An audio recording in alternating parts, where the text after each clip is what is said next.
police headquarters.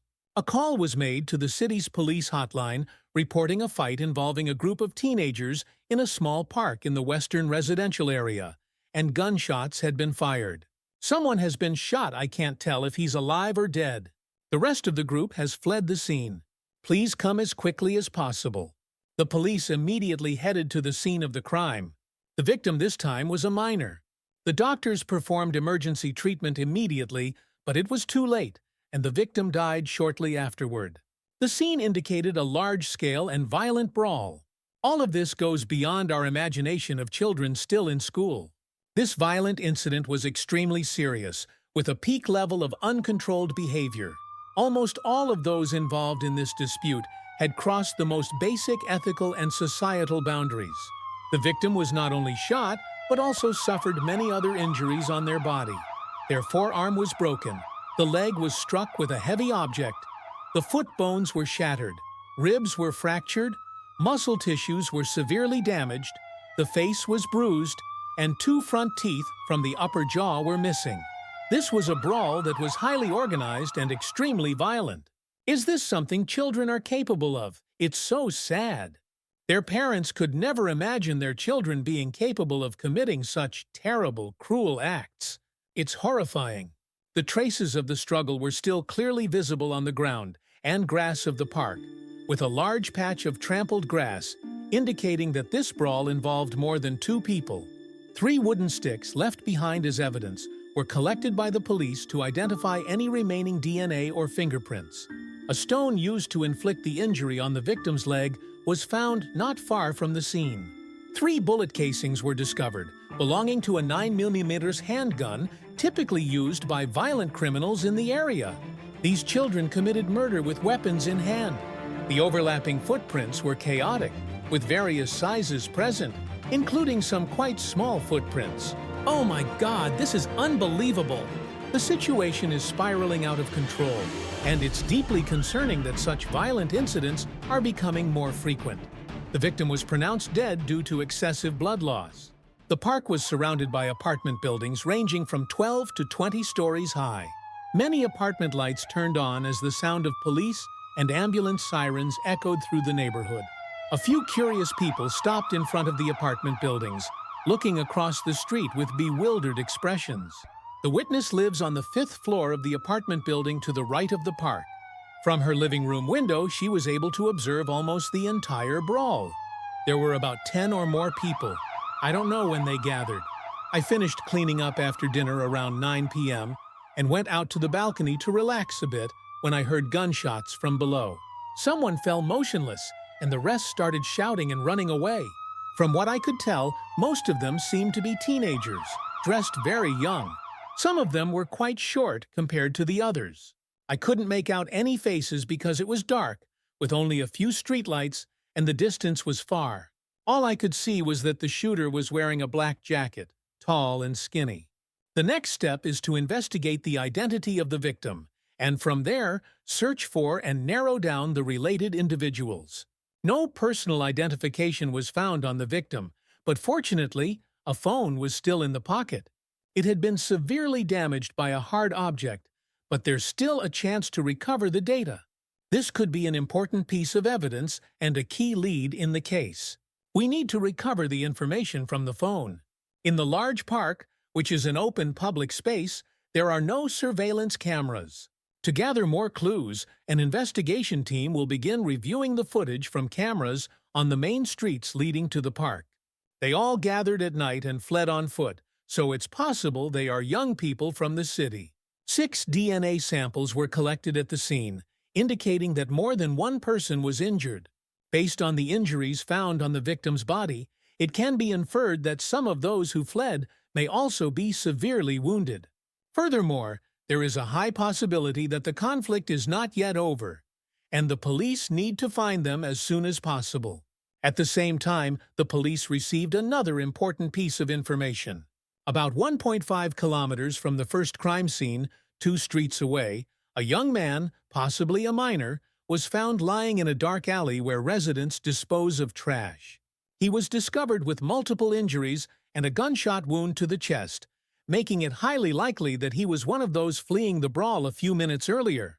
Another investigation team was immediately dispatched to the second crime scene. This time, the victim was lucky to still be alive, and an ambulance quickly transported the boy to the hospital. The scene was a waste collection and sorting area for an apartment complex, where the garbage collection team found the boy. I started throwing the trash bags onto the truck when I saw the boy fall out from a pile of black trash bags. It looked like he had tried to crawl in there to hide. We didn't see anyone else suspicious when we arrived. I immediately called the police and kept the scene intact, while my colleagues went to deal with the next area and will come back to handle this pile later if allowed. The apartment security guard, who was sitting in the lobby near the alley, stated that he didn't hear any noise, indicating that the victim had been shot earlier and ran to this location. Although no personal identification or documents were found on the boy, during the emergency treatment, Detective Rivera noticed that the victim's inner shirt was a uniform from a local high school. The information about the school was immediately looked up. Detective Rivera took 2 photos of the victims and contacted the school principal, sending him the pictures and asking him to identify the 2 children. Not long after, they received a lead. The second victim found was identified as Tom Miller, 14 years old, a struggling student who was quite shy. Tom currently lives with his father and stepmother, who rarely pay attention to him and are often absent from school events or parent-teacher meetings. His biological mother moved to another city after their divorce. However, there was no lead on the first victim, as he was not a student of the school. Tom's father stated that his son is a quiet and withdrawn child, and since he usually doesn't pay much attention to him, when the police asked about his son's friends, he couldn't name or identify any of them. Fortunately, Tom woke up the next morning. Due to the serious nature of the case, the police immediately approached the recovery room to take his statement. Tom stated that the person who was killed was Alex, who lived 2 blocks away from his house. Alex, 16 years old, was a student at another high school in the city. Alex's parents work far away, and since he lived alone in an apartment, no additional useful information could be gathered from them. When asked about the cause of the fight and the person who had the gun among the kids at the scene that day, Tom gave a vague response. "I don't know all of them well." They often stopped students at the school gate to bully or extort money from them. Alex said they also appeared at his school, and he stood up against them with a few others and asked me to join. They had beaten up a few students outside the school before and set a time to meet us at 8:30 p.m. the night before. There were 7 of them, but only 4 of us. The other 2 ran away first, and Alex and I got shot. We didn't think anyone would have a gun. But they were cruel, showing no mercy, forcing us to stay silent and endure their demands. We fought back. Then the gun was fired. What do you know about that person, the one who fired the gun? I don't know much. I just know he was the leader of the group. They usually stop kids at the intersection in the alley behind the school where there are no cameras. Based on the clues found, Detective Rivera and his team planned to discreetly install surveillance cameras at the location Tom mentioned. However, perhaps due to the aftermath of the confrontation the previous night, the group of kids did not gather behind the school as usual that afternoon. At this point, the police had confirmed the victim's identity and informed his family. Meanwhile, the technical department had recovered data from Alex's broken phone. In addition to calls with his parents, he had saved a large number of contacts. There are over 200 contacts, but the most frequent calls were made to only 8 numbers. 2 of those belonged to his father and mother. One was identified as a fast food restaurant, another as a laundry service, and 3 numbers belonged to 3 kids suspected of being involved in the case. Their names are David, Emma, and Tony. Emma and Tony are classmates of Alex, but David is not, and he doesn't even have a record in any school. It turns out that David dropped out a long time ago. David has a history of violence, and according to his guardian's records, he is currently living with his mother and stepfather. The police immediately and discreetly went to find David and his family. David's mother, Anna, was spotted at the front door as she returned from the market. "David, he hasn't been home for 2 days. He told his stepfather that he was staying at a friend's house, and my husband told me. The woman was still unaware of what had happened to her son. Inside the house, stepfather Kevin was watching TV. He seemed quite surprised when the police arrived and then became very anxious about his wife's son. If David contacted you to let you know he was staying at a friend's house for a few days, instead of reaching out to his biological mother, you must be very close to him, right? Yes, the boy and I are close after all, we're both men. At this moment, Detective Rivera glanced at the mother. Her reaction seemed inappropriate, and it was highly likely that there was something they weren't telling. The boy's mother appeared angry when her husband said he was close to her son, but she didn't show it in front of the police. The police suggested that Alex's mother and stepfather call their son to try to locate him, but the calls went unanswered several times, and eventually the phone was completely disconnected. There was confusion in the mother's eyes, but she still chose to remain silent. After a quick check of the house, the police left. The detective was certain that the stepfather's words were suspicious. "I think we need to keep an eye on that stepfather." A team of police officers was dispatched to closely monitor the house and David's stepfather. Meanwhile, the police continued trying to contact David to determine his location, but the phone remained disconnected. After 2 days of surveillance at the location behind the school, the group of bullies and extortionists reappeared. The police immediately moved in to apprehend them. They're running all units from Team 1 and Team 2. Focus on the west side. Stay alert. After a few minutes of pursuit, all 3 were apprehended by the police and brought to the station, shaking with fear and dread. However, David was not among them. All of them were minors, aged 14 to 16. The 3 boys were David's followers and had not been able to contact him. That night he went home and told us to meet again in the alley 2 days later but since then we haven't been able to reach him.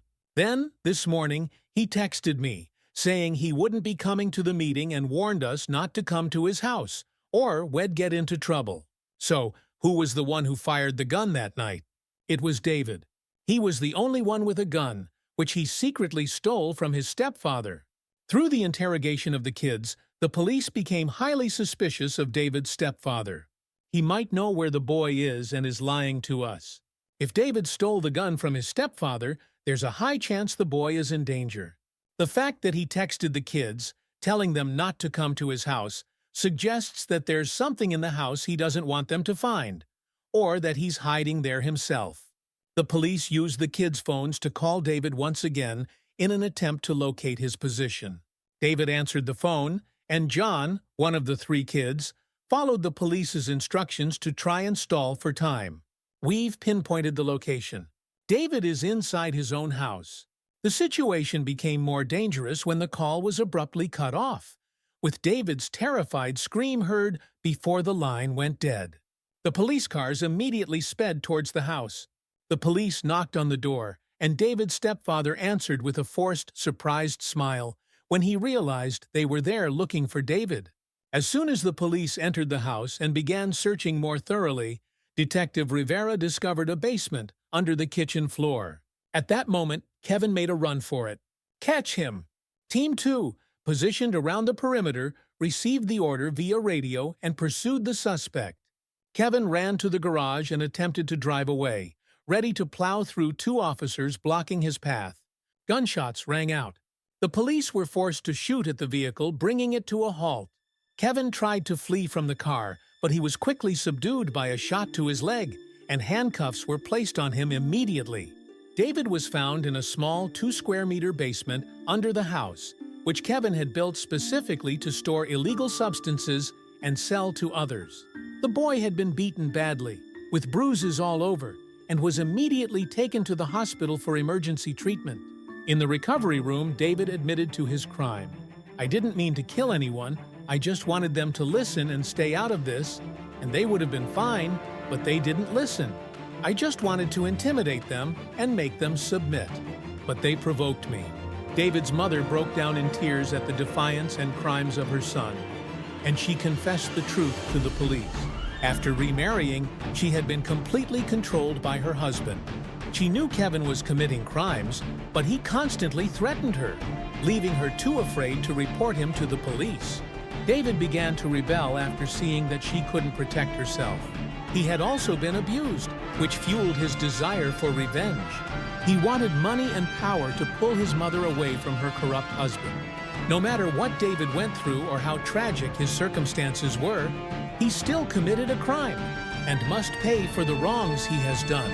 Moreover, a more alarming issue that accompanies the rise in juvenile delinquency is the lack of a proper family foundation and misguided education.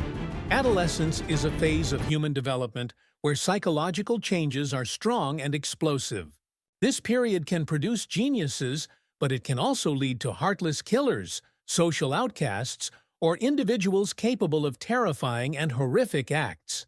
It is not only the responsibility of parents to provide a stable family foundation, nor solely society's responsibility to address the uncontrolled spread of misleading influences on social media, but also the responsibility to confront the distorted lifestyles and perceptions that are increasingly widespread in society.